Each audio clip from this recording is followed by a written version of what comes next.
To Abner, it was starting to look as though his friend had deceived him all those years ago by promising something that he couldn't deliver.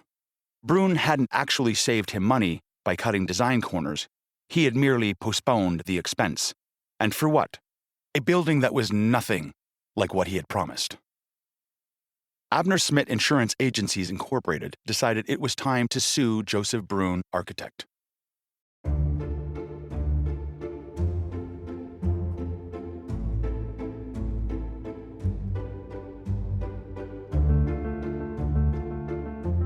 Welcome to The Claims-Free Architect, the podcast that helps architects understand risk and protect themselves and their practice from claims by learning crucial lessons from our archive of over 6,000 past insurance claims. The Claims-Free Architect is produced by Pro-Demnity Insurance Company, whose cause is to champion architects' wise, efficient, and effective management of risk and build thriving practices. Can an architect successfully create a streamlined, modernist building on a tight budget?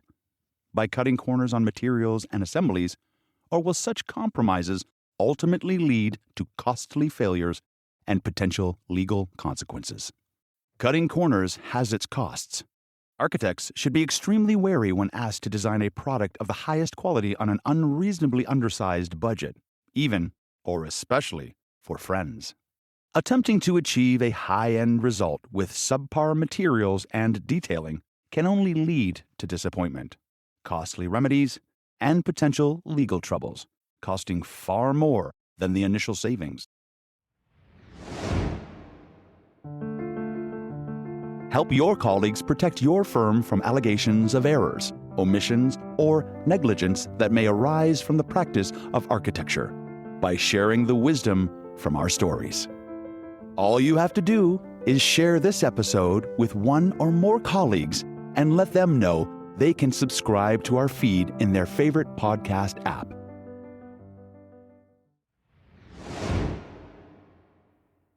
You can't make a silk purse out of a sow's ear, or as it turns out, a sleek modern building out of cheap aluminum windows. In this story, which we call Cutting Corners, an architect designs a cutting-edge building with inexpensive materials and detailing. When the structure deteriorates into a leaky liability, an old friendship frays at the corners, and an architect is backed into a corner, losing sleep and fearing ruinous punishment. Joseph Brune and Abner Smith had been friends since high school. Each had followed his own individual passion, Joseph becoming an architect and Abner going into the insurance business. In time, Joseph established his own practice and Abner opened his own agency. They still lived in the same neighborhood and met up socially a few times a year. Old friends are good friends. As Abner's business flourished, it came time to advertise his success by building a shiny new office building. Who better to design it than his good friend Joseph Brune? Over the years, Joseph had stirred Abner's interest in architecture, and the two often discussed the subject over dinner. Abner's particular passion was modernism, especially the work of the mid-century masters like Mies van der Rohe, Walter Gropius, and Marcel Breuer. For his headquarters, he wanted a glass wall building along the lines of the Seagram Building or the TD Center, but a miniature version, something with sleek, shiny walls and crisp corners. The only catch was that Abner was a penny pincher. He always looked for quality, but at the lowest price. And when his friend Joseph described the expensive sort of detailing that would be required to realize his modernist dream, he was stunned and disappointed. Joseph Brune was not in the business of disappointing his clients, so he assured his old friend that he could design a stylish glass box in the spirit of the great masters, but at a price Abner could afford. And this is what he designed and delivered: a sleek glass cube with no projections, recesses, or fussy details of any kind. To achieve this effect, The architect relied on an ingenious system consisting of flush aluminum windows and panels sealed with lots of caulking to keep the water out, which it did for almost a decade, although with recaulking required from time to time. But after 10 years, the moisture penetration had become extremely problematic. It was clear that serious repairs were required. Abner hired a firm of local contractors to do the necessary remedial work, which amounted to virtual reconstruction. It included many details necessary for the prevention of water infiltration, such as recessed windows, sills and flashings, small roof overhangs, and a proper entry canopy, elements that were obviously going to do a better job of keeping water out, but they would come at a substantial cost. In addition, they would completely destroy the building's smooth, modern look. The friendship between the architect and the insurance executive had carried on, even though the pressures of running successful businesses meant that they got together less frequently. But the new building repairs presented a watershed moment. To Abner, it was starting to look as though his friend had deceived him all those years ago by promising something that he couldn't deliver. Brune hadn't actually saved him money by cutting design corners. He had merely postponed the expense. And for what? A building that was nothing like what he had promised. Abner Smith Insurance Agencies Incorporated decided it was time to sue Joseph Brune, architect. In the statement of claim, Abner Smith alleged that he had paid the architect Joseph Brune to design and review the construction of his new offices. The building had leaked profusely, almost from the beginning, leading to severe interior damage. On the basis of an expert's report, he was in the process of replacing the exterior front and rear curtain walls, which, he stated, had been ill-designed and badly installed. The engineer's report that accompanied the claim left little doubt that an easy fix was out of the question. This was a $1 million claim, at least. From our analysis of the issue, we formed the opinion that we had a bad case, technically. The architect's desire to achieve a flush, modern look had led to a streamlined system, but one that lacked the details necessary to keep water out. His budget constraints had meant that a real curtain wall system with proper gaskets and engineered elements was not a possibility. In effective curtain wall systems, design integrity is backed up by a warranty from the manufacturer.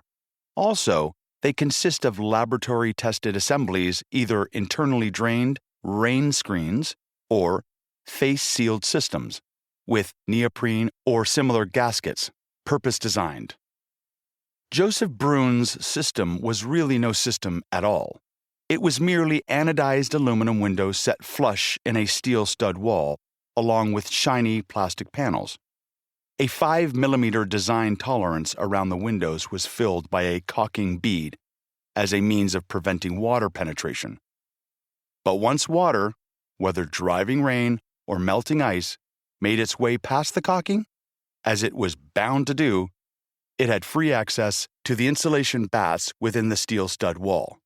And once the insulation was soaked, it had a clear path through the porous drywall and into the interior, where it soaked the broadloom, stained the walls, and encouraged the growth of mold. Brune was extremely upset that his friend was suing him. He had always been a good friend to Smith. He was also a very competent and careful practitioner.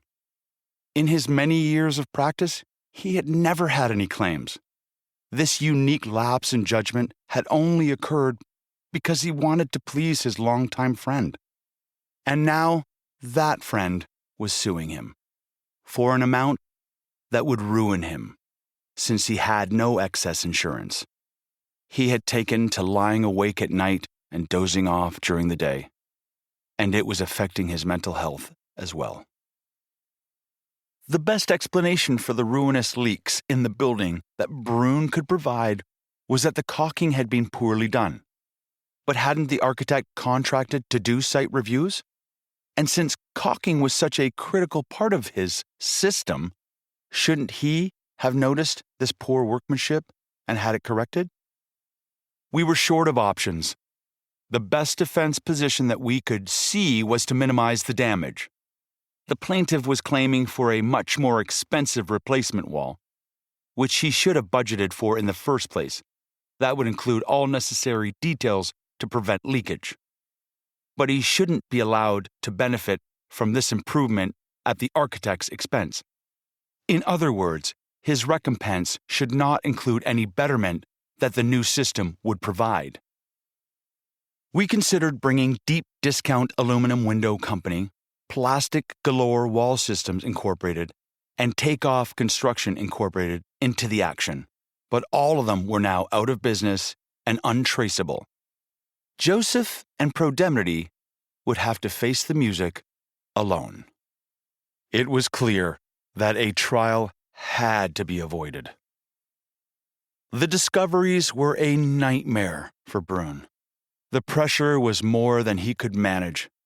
We worked for hours preparing him for each session, struggling for technical justifications and taxing his memory of conversations, trying to find some way out of what we clearly foresaw as a cataclysm. His concern and remorse were only too evident. He was not good witness material, although a court might feel some sympathy for him. In contrast, the plaintiff had little to answer for. The matter was straightforward. The building leaked, and the architect was the only defendant left to answer for it. The claims specialist talked the matter through with legal counsel. Both agreed that we had little by way of defense. To continue would only mean running up the legal bills, costs, and prejudgment interest. The most vexing problem was that the architect had no excess insurance, and we were very afraid that a judgment might exceed his limits. His home and pension were at stake. It was starting to look like the old adage, "Never do business with friends or family," was painfully true. Joseph Brune had allowed his friendship to cloud his business judgment, and it looked like his friend, Abner Smith, had decided that business decisions were more important than friendship. Abner was, in fact, aware of Joseph's financial position, and as a one-time friend, he felt some degree of sympathy. But as a businessman, he knew that any assets over and above the architect's insurance limits might not be seizable, since some pensions are protected and family law also affords some protection to shared assets. All things considered, Abner decided to abandon the suit and try to reach a settlement. Over one hot summer weekend, opposing counsel called back and forth with the claims specialist until a deal was struck. It was close to limits, but far enough below to be comfortably acceptable. And for those of you who like happy endings, this includes architects and other optimists. When Joseph Brune learned of the outcome, he had his first full night's sleep in months. Soon afterwards, he patched things up with his old friend. The two now see each other regularly. Once again, all has been forgiven. And the lessons have been learned. Lesson number 1. Water is a powerful force, and building envelopes face a constant challenge. Exterior wall systems are a leading cause of claims that derive from detailing. Lesson number 2. You can't afford to lower your standards, even once, for the sake of a design effect. The portfolio photos may look terrific, but the gloss may soon fade. Cutting corners has its costs. Lesson number 3. Speak with your professional liability insurer or review your policy to understand any technical requirements that may qualify for water ingress coverage. Lesson number 4. Insurance should always provide peace of mind.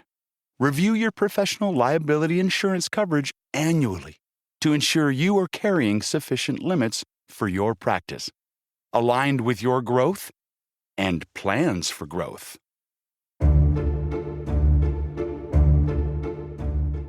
Thank you for listening to this edition of The Claims-Free Architect. We hope it was instructive and entertaining, and that it might help you be proactive in managing liability risks in your architectural practice. In this episode, we've learned that a curtain wall system that fails to keep the weather out is no system at all. Saving money by lowering your standards may result in terrific portfolio photos, but the gloss will soon fade. Architects should never compromise their professional standards for the sake of friendship. The gesture may easily backfire, and the consequences can be severe. Remember that every jurisdiction and every case is different. Always refer to the laws and regulations governing your local jurisdiction and consult legal, architectural, and insurance professionals about the unique circumstances of your own case. For more architectural risk awareness tips and new podcast announcements, sign up for our newsletter at Pro-Demnity.com.